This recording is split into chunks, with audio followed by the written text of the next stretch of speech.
Экономика жағынан енді мен көшу мысалы осы кирилл әліпбиінен мысалы латын әліпбиіне көшу экономикалық жағынан да өте ауыр соқпайды ғой бізге. Ауыр соқпайды. Мен бірнеше рет айттым, маған анау миллиардтаған ақшаны айтқанда мен таңғалып шалқасынан құлап қала жаздаймын.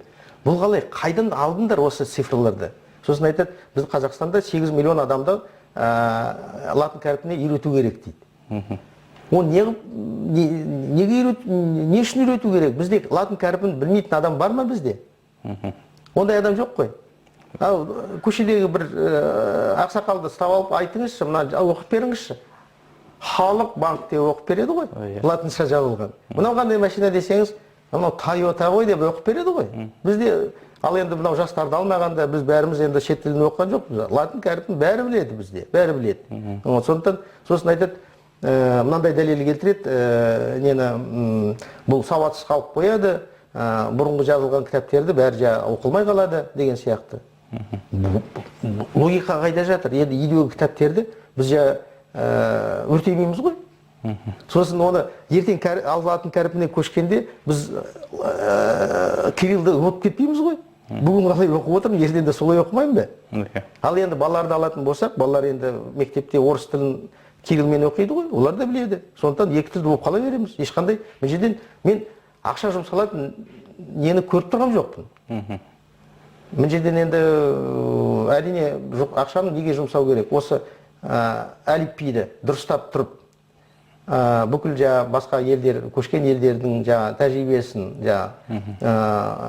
есепке алып, сөйтіп көшуіміз керек. Сосын анау ғалымдарға, осы группаға жақсылап енді сол жаңа әліпбиден бұрын жаңа емле ежелерді, жаңа әліпбидегі қалай жазылады, сөздер қалай жазылатынын, соны емле ежелерін шығаруға соған енді ақша кетер. Болды, енді басқа ешқандай ақша кетпейді. Бүгін көшенің аттарын ауыстыру керек дейді. Бүгін Абай көше деп жазамыз, сосын улица Абай деп жазамыз, сосын Абай стрит деп жазамыз. Оның не керегі? Оны бір-ақ рет латынмен жазамыз да болды. Бүгін ауыстырмаймыз оны.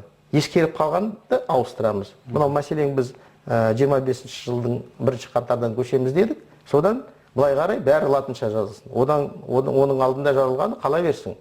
Оны ауыстырып керек емес. Біз ұмытып кетпейміз ғой кириллді. Өз уақыты келген. Өз уақыты нелерді, оқулықтарды сондай мектепте. Оны аударту керек дейді. Оны аударту не керек? Ол бәрібір жыл сайын шығарылатын оқулықтар емес пе? Келесі жыл мектепке келетін, 25-ші жылдан кейін мектепке келетін жас өспіремдер, олар латынша алады нелерін, оқулықтарын. Оның алдында кириллша жазылғандар кириллша бола береді. Мен жерден ешқандай не көріп тұрған жоқпын. Қиындықты көріп тұрмын. Оны шындық керек енді. Әрине адам өз табиғатты жалқау деп есептеймін. Мен де өзім латын қарпіне көшуді өзім жақтаушымын, осындай айтып жатырмын. Бірақ маған да қазір жазғанда да қиындау, оқығанда да қиындау. Бірақ енді бұл бір төлейтін бағамыз болатын шығар. Енді қиналатын шығармыз. Бір жұма, екі жұма әр кеткенде енді егде тартқан адамдар бір жарты жыл қиналатын шығар кішкене. Одан кейін енді жақсы болып кетпей ме бәрі? Осы не үшін жасап отырмыз? Сіз өзіңіз бір сөзіңізді айтып өттіңіз, қазақ тілді осы соңына қарай кеш үйрендім деп. Бірақ дегенмен де қазір бүгін мінекей жақсы өмір бойы қазақша сөйлеген адамша сөйлеп отырсыз. Жалпы осы